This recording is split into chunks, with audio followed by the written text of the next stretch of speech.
Good morning students. Today we start new chapter according to our new syllabus. Chapter number first, reproduction in lower and higher plants. Now we discuss about the reproduction in lower and higher plants. That's title.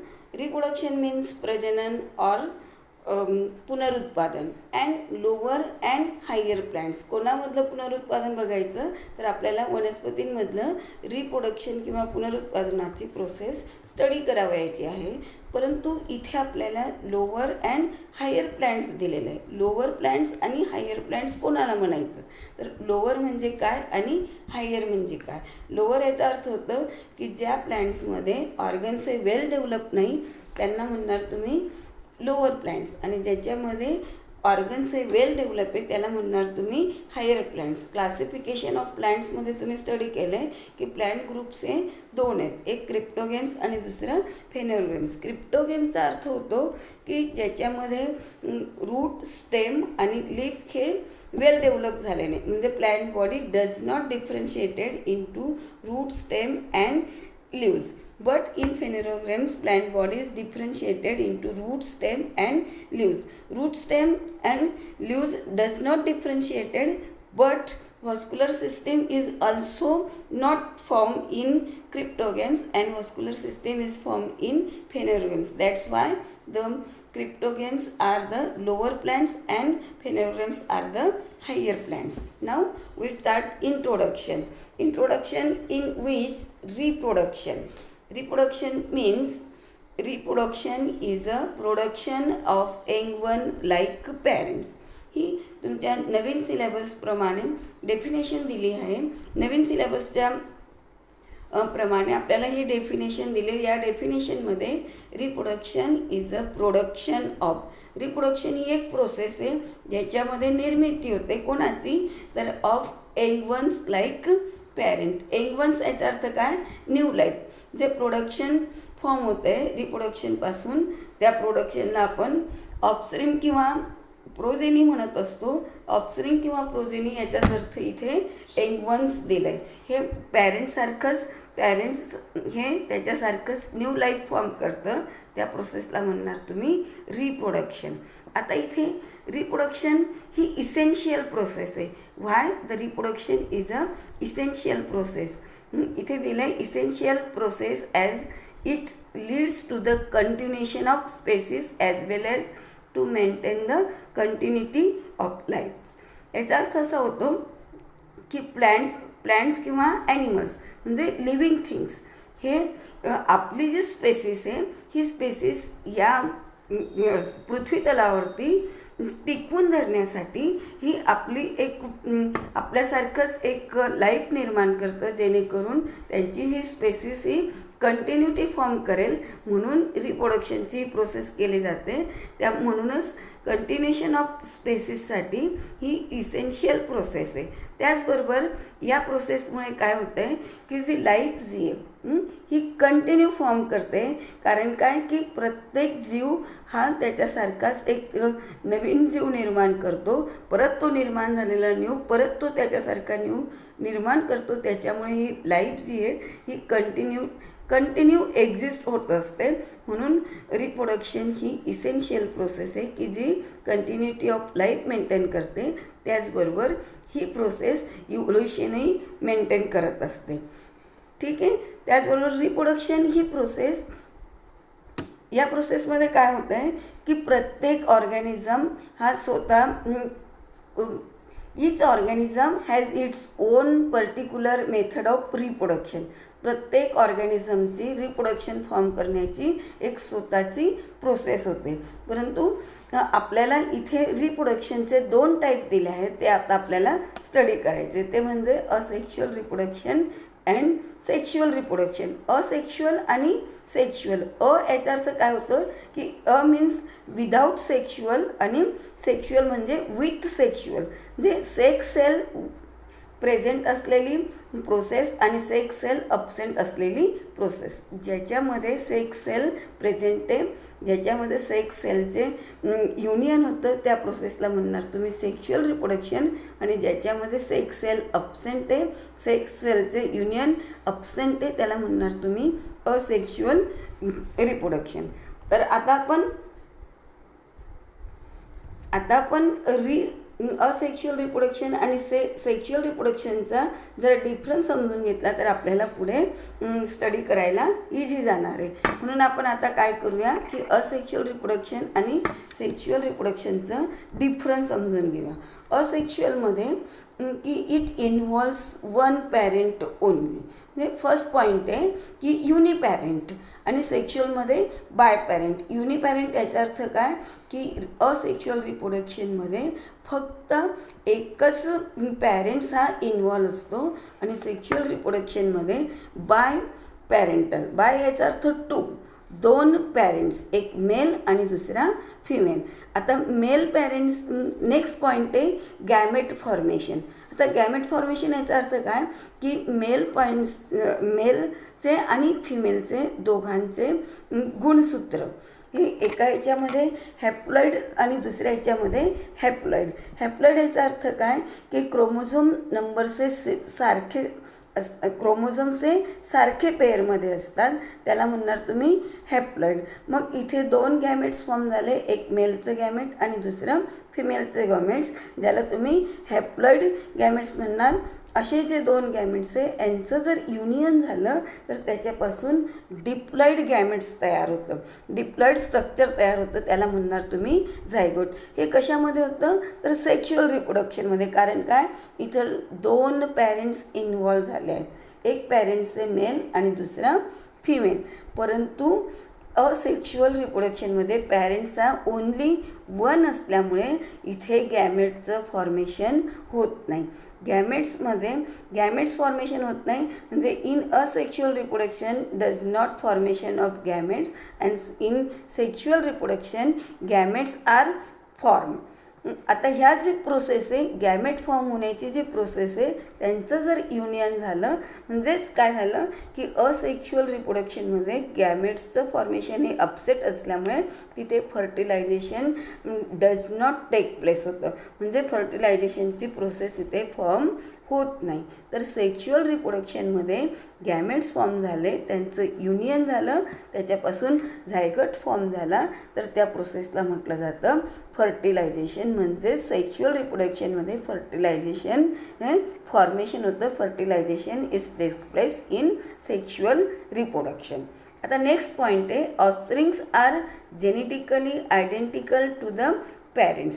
आता असेक्शुअलमध्ये जे offspring किंवा progeny form होणार आहे ही genetically identical to the parents आहे. याचा अर्थ काय की इथे गॅमेट्स फॉर्मेशन झालं नाही, त्याच्यामुळे काय झालं की एकच पॅरेंट्स आहे, त्याच्यामध्ये असलेले जे जीन्स आहे हे जसेच्या तसे म्हणजे लाईक टू लाईक हे एका जनरेशनमधून दुसऱ्या जनरेशनमध्ये पास झाले, त्याच्यामुळे इथे कोणताही बदल झाला नाही, याच्यामध्ये कोणतंही व्हेरिएशन फॉर्म झालं नाही. म्हणून काय झालं की तो जो जीन आहे तो जसाच्या तसाच त्या ऑफस्प्रिंगमध्ये रिप्लेस झाला. म्हणून जे प्रोडक्शन फॉर्म झालं ऑफस्प्रिंग किंवा प्रोजेनी जे फॉर्म झाली ही जेनेटिकली म्हणजे त्याचे अनुवंशिक गुण जे आहेत गुणसूत्रामधले हे जसेच्या तसे त्या पॅरेंटचे त्या ऑफस्प्रिंगमध्ये फॉर्म झाले. परंतु in sexual reproduction offspring shows genetic variation. इथे काय झालं की एक मेल आणि दुसरा फिमेल या दोघांचं युनियन झालं, कॉम्बिनेशन झालं, दोघांचे जीन मिक्सअप झाले. त्याच्यामुळे काय झालं की नवीन निर्माण होणारा जो ऑफस्प्रिंग आहे याच्यामध्ये मेलचेही कॅरेक्टर आहे आणि फिमेलचेही कॅरेक्टर आहे, त्याच्यामुळे त्याच्यामध्ये थोडासा डिफरन्स आला. तो त्याच्या वडिलांसारखाही दिसत नाही आणि आईसारखाही दिसत नाही, तर त्याच्यामध्ये थोडेसे वेगळे गुण आले. या वेगळे कॅरेक्टर्सलाच तुम्ही म्हणणार आहे व्हेरिएशन. मग सेक्शुअल रिप्रोडक्शनमध्ये ऑफस्प्रिंग जे फॉर्म होत आहेत याच्यामध्ये व्हेरिएशन फॉर्म होतं आणि असेक्शुअलमध्ये व्हेरिएशन डज नॉट फॉर्म होतं, कारण की ते पॅरेंट्ससारखे जेनेटिकली आयडेंटिकल असतात. आयडेंटिकल याचा अर्थ काय? Similar.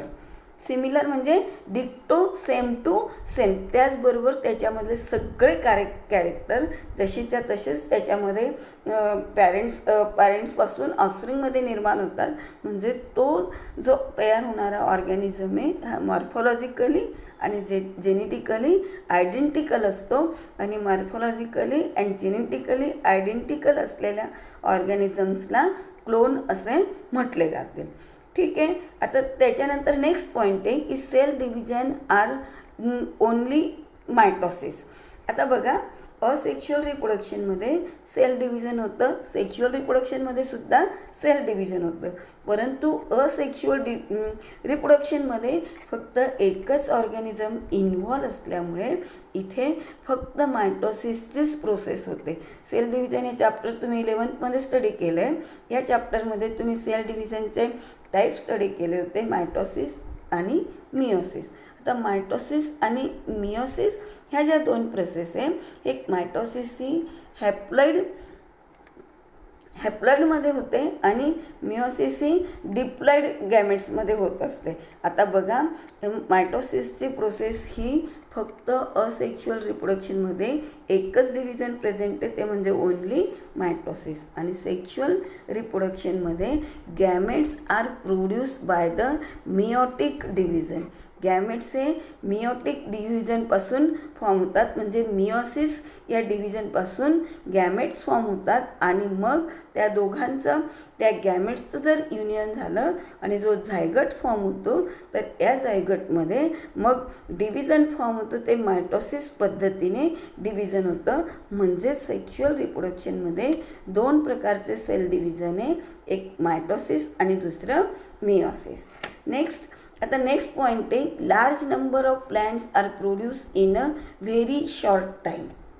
In asexual reproduction first organisms are divide, किंवा ऑर्गॅनिझम हा रिप्रोड्यूस करतो आहे तो फास्टली रिप्रोड्यूस करतो. त्याच्यामुळे काय होतं की इथे लार्ज नंबर ऑफ प्लांट्स किंवा ऑर्गॅनिझम्स हे प्रोड्यूस केले जातात अगदी कमी वेळामध्ये.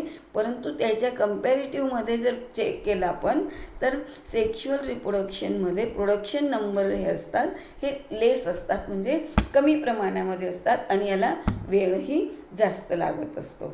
ठीक आहे.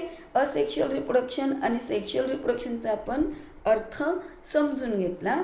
आता बघा, असेक्शुअल रिप्रोडक्शन याला आणखीन एक दुसरं नाव आहे, ते म्हणजे ॲपोमिक्सिस आणि दुसरं ॲम्फिमिक्सिस. आता ॲम्फिमिक्सिस कोणाला म्हणायचं आणि ॲपोमिक्सिस कोणाला म्हणायचं? ॲपो याचा अर्थ होतो विदाऊट आणि ॲम्फी याचा अर्थ होतो विथ.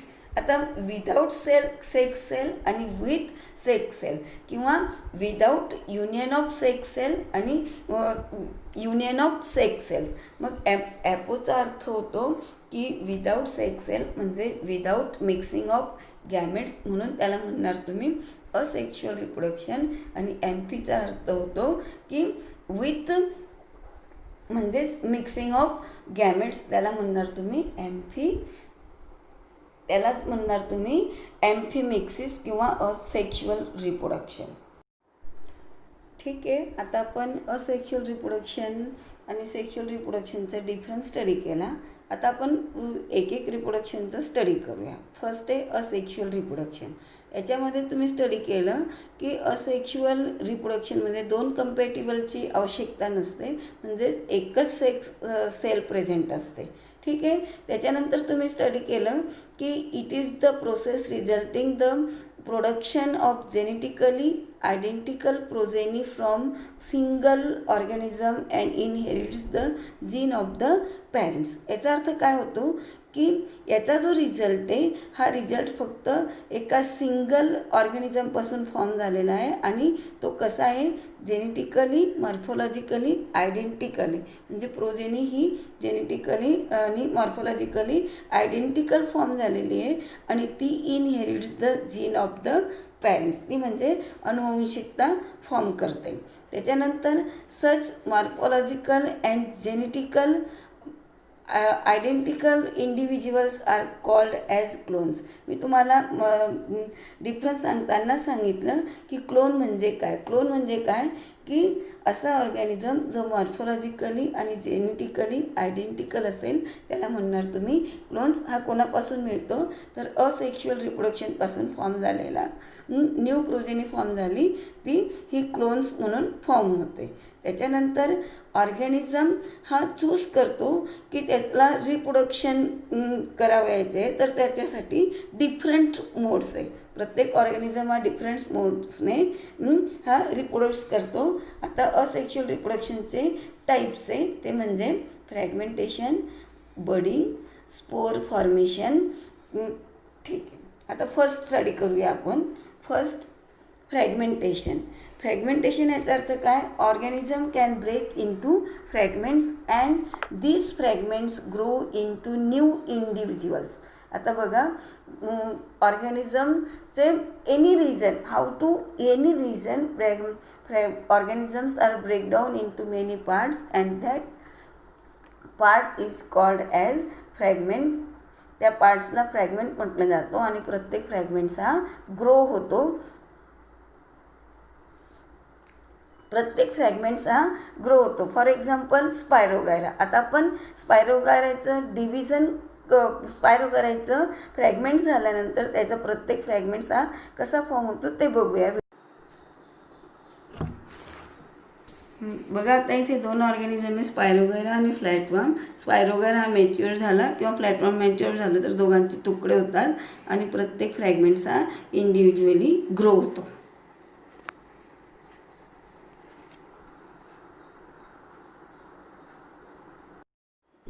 नेक्स्ट आहे बडिंग. बडिंग हा कॉमन मेथड आहे युनिसेल्युलर ऑर्गॅनिझममधलं. फॉर एक्झाम्पल ईस्ट ऑर्गॅनिझमच्या आउटर सरफेसवरती बड फॉर्मेशन होतो आणि तो मॅच्युअर झाला की पॅरेंटपासून वेगळा होतो आणि सेपरेटली सेपरेटली इंडिव्हिज्युअल फॉर्म होतो.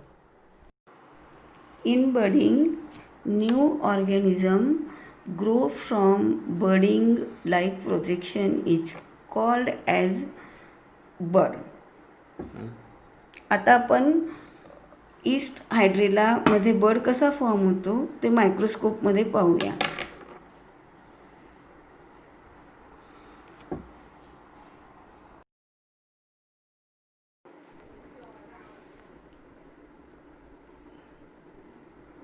ईस्टमध्ये बर्ड लाईक प्रोजेक्शन फॉर्म होतं आहे. त्याचबरोबर सायटोप्लाझम आणि न्यूक्लियसचं सुद्धा त्या बर्डमध्ये डिव्हायडेशन होतं आहे. आता तो सेपरेट झाला आहे आणि सेपरेट झाल्यानंतर तो इंडिव्हिज्युअली ग्रो होतो आहे. म्हणजे हे खूप मोठ्या प्रमाणामध्ये होतं. कमी वेळामध्ये जास्त बर्ड फॉर्मेट होतात. त्याचबरोबर आता हायड्रेलामध्ये आउटग्रोथ फॉर्म होतो आहे आणि तो आउटग्रोथ डेव्हलप झाला की तो बॉडीपासून वेगळा होतो आणि सेपरेटली इंडिव्हिज्युअल. नेक्स्ट आहे स्पोर फॉर्मेशन. स्पोर्स हे दोन प्रकारचे असतात, एक झू स्पोर्स आणि दुसरं कोनिडिया स्पोर्स. हे स्पोर्स अल्गल ऑर्गॅनिझममध्ये आणि फंगल ऑर्गॅनिझममध्ये फॉर्म होतात.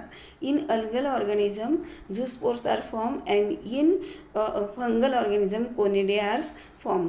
For example, algal organism Chlamydomonas flagellated and motile spores are present is known as zoospores, and in fungal organism non-flagellated and motile spores are present is known as conidia. That spores are independently into new individuals, grow independently into new individuals. आता बघा हा non motile spores आहे. तो एका favourable कंडिशनवरती येऊन जर पडला तर तो तिथे जनरेट होतो. उदाहरणार्थ बघा हा ब्रेड आहे. या ब्रेडवरती जर हा नॉन मोटाईल स्पोर्स आला तर तो तिथे ग्रो होतो आणि सेपरेटली इंडिव्हिज्युअल फॉर्म करतो. तसंच हा फ्लॅटवॉर्म आहे. हे न्यू जनरेशन आहे, न्यू टाईप जनरेशन आहे, रिजनरेशन आहे. याच्यामध्ये या फ्लॅटवॉर्मचे फ्रॅगमेंट्स होतात म्हणजे तुकडे होतात आणि प्रत्येक हा फ्रॅगमेंट्स सेपरेटली ग्रो होतो.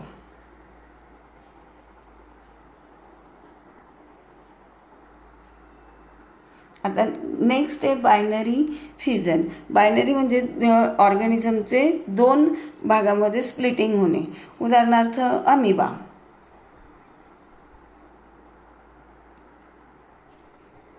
बघा आता हा अमिबा आहे. अमिबाचं डिवायजेशन, न्यूक्लियसचं डिवायडेशन झालं की अमिबा हा स्प्लिट होतो. म्हणजे सायटोप्लाझम आणि एक न्यूक्लियस हा सेपरेट होतो त्या ऑर्गॅनिझमपासून आणि एका ऑर्गॅनिझमचे दोन ऑर्गॅनिझम तयार होतात. त्याला बायनरी फिजन असे म्हटलं जातं. आता नेक्स्ट आहे व्हेजिटेटिव्ह रिप्रोडक्शन किंवा व्हेजिटेटिव्ह प्रपोगेशन.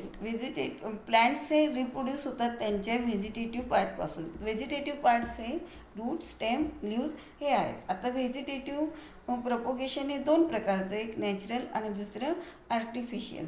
ॲग्रिकल्चर आणि हॉर्टिकल्चरमध्ये याचा यूज होतो. नॅचरल प्रपोगेशन याचा अर्थ की व्हेजिटेटिव्ह पार्ट्सपासून नॅचरली प्रोडक्शन फॉर्म होणे. तर आर्टिफिशियल याचा अर्थ होतो काय की आर्टिफिशियल हे मॅनमेड आहे. त्याच्यासाठी कटिंग, ग्राफ्टिंग, टिश्यू कल्चर यासारख्या टेक्निक यूज होतात. आता आपण नॅचरल व्हेजिटेटिव्ह प्रपोगेशन पाहूया. नॅचरल व्हेजिटेटिव्ह प्रपोगेशन हे रूट, स्टेम आणि लीव्ज तिघांमध्ये होते. आता सर्वात प्रथम स्टेम. ट्यूबरमध्ये कसं होतं आहे पहा. एक्झाम्पल आहे पोटॅटो. या पोटॅटोवरती आईज दिसत आहेत तुम्हाला. त्याला बड म्हटलं जातं. त्या बडला जर कट करून सॉईलमध्ये टाकलं तर फेवरेबल कंडिशनमध्ये तो ग्रो होतो. त्याच्यापासून न्यू प्लांट्स फॉर्म होत आहे, दिसतं आहे. आता नेक्स्ट रायझोम. उदाहरणार्थ जिंजर.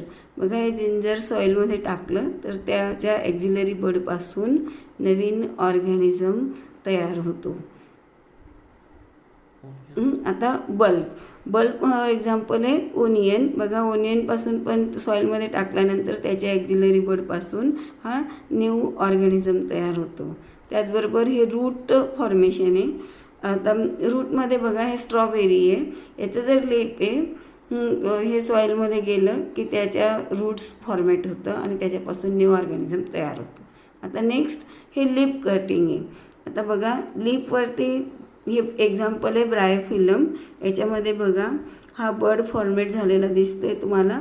तो फेवरेबल कंडिशनमध्ये सॉईलमध्ये गेला की त्याच्यापासून नवीन ऑर्गॅनिझम फॉर्म होतो, नवीन इंडिव्हिज्युअल.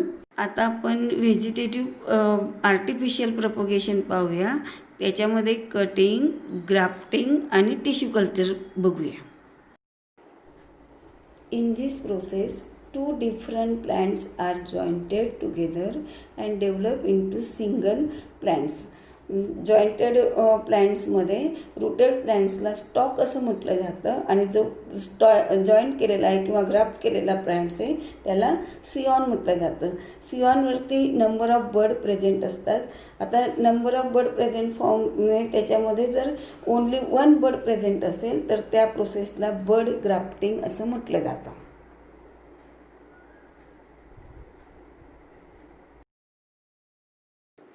आता नेक्स्ट प्रोसेस आहे कटिंग. या प्रोसेसमध्ये small part of vegetative part like stem, leaf, roots जिथे की बड प्रेझेंट असतात त्याला कट केलं जातं आणि त्याला इंडिव्हिज्युअली ग्रो केलं जातं. For example stem cutting rose, leaf cutting sansevieria आणि रूट कटिंगमध्ये ब्लॅकबेरी यासारख्या प्लांट्समध्ये कटिंगची प्रोसेस केली जाते.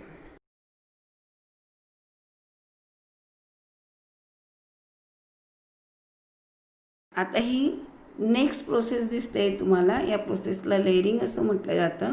याच्यामध्ये स्टेम ह्या बेंड केला जातो सॉईल सरफेसवरती आणि त्याच्यावरती न्यू सॉईल टाकून त्या स्टेमवरती असलेला बड हा डेव्हलप केला जातो सेपरेट इंडिव्हिज्युअल म्हणून.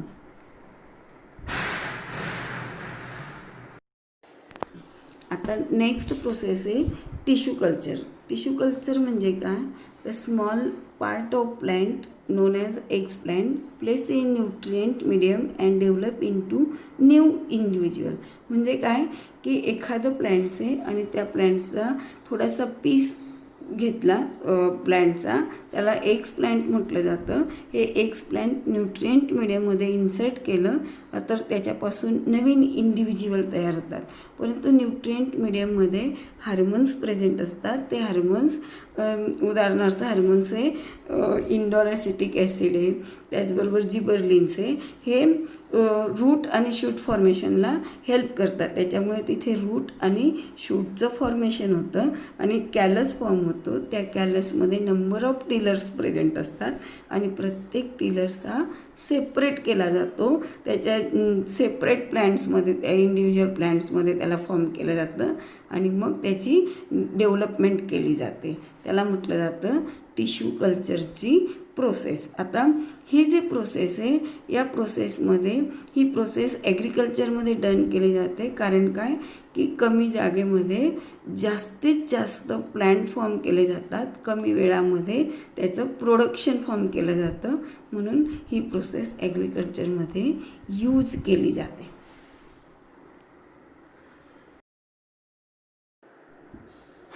आता बघा, हे एक्स प्लॅन्ट आहे. या एक्स प्लॅन्टमधून याच्या टीप पार्ट्स टिश्यू कट केला हा पीस. आता या पीसला आपण न्यूट्रिएंट मीडियममध्ये एका कंट्रोल कंडिशनमध्ये प्लेस केलं. तिथे त्याची त्या मीडियममध्ये हार्मोन्स प्रेझेंट आहे, त्याच्यामुळे इथे रूट आणि शूटची डेव्हलपमेंट झाली आणि त्याला सेपरेट लँडिंग केलं. असेक्शुअल रिप्रोडक्शन आता इथेच कंप्लीट झालं आहे. आता आपण नेक्स्ट लेक्चरला सेक्शुअल रिप्रोडक्शन पाहूया. तोपर्यंत घरीच राहा, सेफ राहा. थँक्यू.